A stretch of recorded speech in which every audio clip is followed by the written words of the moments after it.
भारतीय राज्य व्यवस्था और संविधान। Indian polity and constitution. भारतीय शासन व्यवस्था को 3 भागों में बांटा गया है। पहला है कार्यपालिका, दूसरा है विधायिका, तीसरा है न्यायपालिका। विधायिका काम होते हैं नियम कानून को बनाना, अर्थात विधायिका हमारे नियम कानून बनाती है। आगे है कार्यपालिका जो विधायिका नियम कानून बना देती है, कार्यपालिका उसको लागू करवाती है। उसके बाद है न्यायपालिका नियम कानून की जांच करती है। आगे हम लोग पढ़ेंगे विधायिका के 2 अंग होते हैं। पहला संसद, दूसरा राज्य विधानमंडल, अर्थात केंद्र में संसद होता है और राज्य में राज्य विधानमंडल होता है। संसद के 3 अंग होते हैं। पहला राष्ट्रपति, दूसरा लोकसभा, तीसरा राज्यसभा। राष्ट्रपति के बारे में अनुच्छेद 52 बताया गया है, लोकसभा के बारे में अनुच्छेद 81 में बताया गया है, राज्यसभा के बारे में अनुच्छेद 80 में बताया गया है। आगे है राज्य विधानमंडल। तो राज्य विधानमंडल के भी 3 अंग होते हैं। पहला राज्यपाल, दूसरा विधानसभा, तीसरा है विधान परिषद। तो राज्यपाल के बारे में अनुच्छेद 153 में बताया गया है और विधानसभा के बारे में अनुच्छेद 170 में बताया गया है और विधान परिषद के बारे में अनुच्छेद 169 में बताया गया है। आगे है कार्यपालिका। तो कार्यपालिका में सबसे ऊपर होता है राष्ट्रपति, उसके बाद उपराष्ट्रपति, उसके बाद प्रधानमंत्री।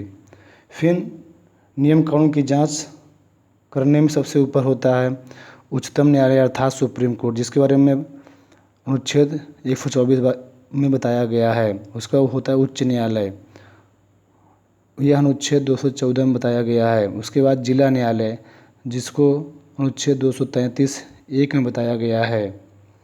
अब जिला न्यायालय 2 प्रकार के मामले देखता है, सिविल और आपराधिक। सिविल में क्या होते हैं, अगर रुपए पैसे संबंधित कोई मामला है तो सिविल मामला कहलाता है, जिसको जिला न्यायालय अर्थात डीएम देखता है।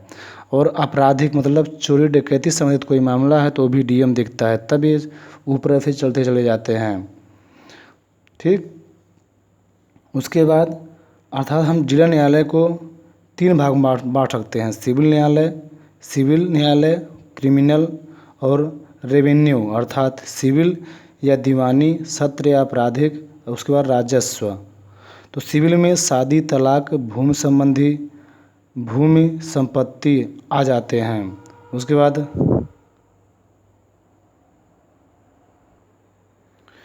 बाद सत्र या आपराधिक न्यायालय में हत्या, डकैती, चोरी संबंधित मैटर आते हैं, जिसको सीजीएम देखते हैं। उसके बाद राजस्व विभाग में आते हैं इसको तस्कर आते हैं, कंपनी संबंधित कोई मैटर होता है, इसको कमिश्नर देखता है। उसके बाद कुछ महत्वपूर्ण बातें नोट। संविधान निर्माण करने वाला पहला देश अमेरिका है, अर्थात विश्व में सर्वप्रथम अमेरिका का ही संविधान बना था।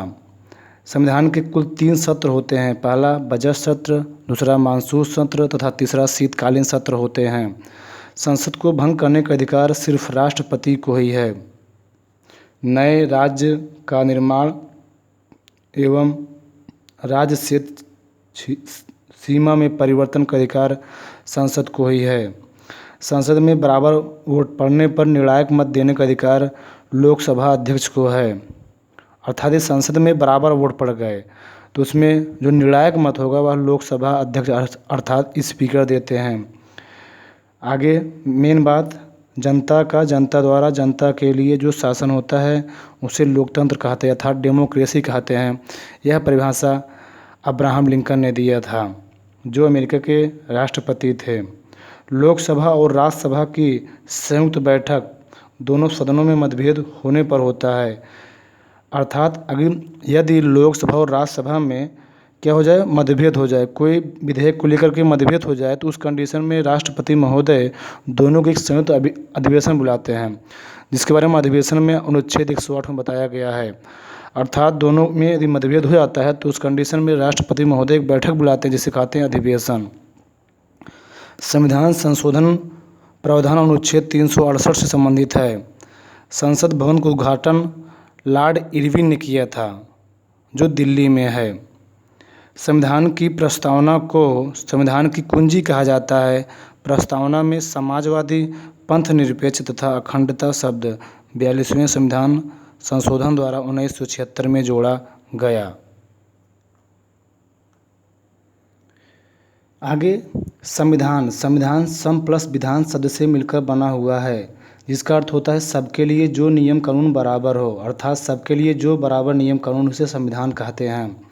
अर्थात संविधान की अलग परिभाषा, किसी भी देश को चलाने के लिए जो नियम कानून की आवश्यकता होती है उसे संविधान कहा जाता है। संविधान एक पवित्र दस्तावेज है जिसके द्वारा किसी भी देश का शासन चलाया जाता है। अर्थात यदि किसी भी देश में संविधान है तो संविधान का मतलब ही होता है उस देश का उसी द्वारा शासन चलाया जाता है। अब आगे पढ़ेंगे लिखित या अलिखित। भारत एक ऐसा देश है जिसका संविधान लिखित है। ब्रिटेन एकमात्र ऐसा देश है जिसका संविधान क्या है, अलिखित है। भारत का संविधान लिखित है, ब्रिटेन का संविधान क्या है, अलिखित है। आगे दूसरा पॉइंट, प्रत्येक देश का अपना संविधान होता है। इस विश्व में जितने भी देश हैं हर देश का अपना कोई नियम कानून होता है, अर्थात प्रत्येक देश का अपना कोई संविधान होता है। प्राचीन संविधान के जनक अरस्तु क्या कौन थे, प्लेटो के शिष्य थे। अरस्तु को राजनीति शास्त्र का जनक या जीव विज्ञान का जनक या सिकंदर के एक गुरु भी थे जाना जाता है। 4 जुलाई 1776 को अमेरिका के 13 गणराज्य ब्रिटेन से स्वतंत्र हुए, इसीलिए 4 जुलाई को अमेरिका का स्वतंत्रता दिवस मनाया जाता है। अर्थात विश्व में 4 जुलाई 1776 ईस्वी को अमेरिका सर्वप्रथम क्या हो गया था, ब्रिटेन से आज़ाद हो गया था, इसलिए क्या मनाया जाता है, इसका स्वतंत्रता दिवस मनाया जाता है। अब आगे देखेंगे 1789 ईस्वी को अमेरिका का संविधान लागू हुआ। आगे विश्व का सबसे बड़ा संविधान भारत का है, वह सबसे छोटा और कठोर संविधान अमेरिका का है। ब्रिटेन एकमात्र ऐसा देश है जिसका संविधान क्या है, अलिखित है। भारत का संविधान अर्धसंघात्मक है, अर्थात हमारा संविधान अर्धसंघात्मक है। इसके बारे में क्वासी फेडरल महोदय ने बताया था। अर्थात कुछ मामलों में यह अत्यधिक कठोर है और कुछ मामलों में क्या है, लचीला है। जैसे कठोर क्या, राष्ट्रपति की पदावधि में वृद्धि करने कठोर है, या संघ शक्ति का विस्तार करने कठोर है। और लचीला क्या है, नए राज्य का निर्माण करना, नाम क्षेत्र सीमा में परिवर्तन करना, ये हमारे संविधान के बारे में क्या है, लचीला है। जैसे 5 अगस्त 2018 को मुगलसराय रेलवे स्टेशन का नाम बदल करके पंडित दीनदयाल उपाध्याय कर दिया गया, और 16 अक्टूबर 2018 को इलाहाबाद रेलवे स्टेशन का नाम बदल करके प्रयागराज कर दिया गया, और 7 नवंबर 2018 को फैज़ाबाद का नाम बदल करके अयोध्या कर दिया गया, और 2 जून 2014 को तेलंगाना नया राज्य बनाया गया। उसी प्रकार से सूझ, इसका मतलब क्या है, 1 नवंबर 2000 को छत्तीसगढ़ भारत का 26वां राज्य बना था। यू मीन्स उत्तराखंड 9 नवंबर 2000 को उत्तराखंड भारत का 27वां राज्य बना था। जे मीन्स झारखंड 15 नवंबर 2000 को भारत का 28वां राज्य बना था।